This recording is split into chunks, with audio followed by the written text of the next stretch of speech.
Praise the Lord. Ave Maria. അത്ഭുത പ്രവർത്തനങ്ങളിലൂടെ ദൈവവചനം പ്രഘോഷിച്ച പാതുവായിലെ വിശുദ്ധ അന്തോനീസിൻ്റെ ഈ തിരുനാൾ ദിവസം തിരുസഭാ മാതാവ് സ്വർണ്ണ വെള്ളിയാഴ്ച കൊണ്ടാടുന്നു.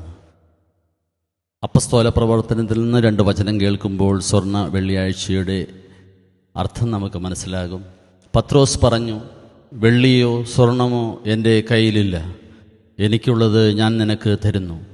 നസ്രായനായ യേശുക്രിസ്തുവിൻ്റെ നാമത്തിൽ എഴുന്നേറ്റ് നടക്കുക.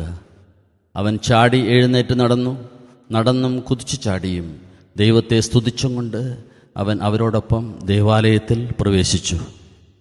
പ്രത്യാശയുടെ ഈ ഓർമ്മദിനം കർത്താവിൻ്റെ വരദാനങ്ങളിൽ നമുക്ക് അഭയം തേടാം, സൗഖ്യം നേടാം. രോഗമുള്ള സാഹചര്യങ്ങളിൽ പത്രോസിനെ പോലെ കൈപിടിച്ച് നടത്തുന്നവരെ ഓർത്ത് നമുക്ക് ദൈവത്തെ സ്തുതിക്കാം.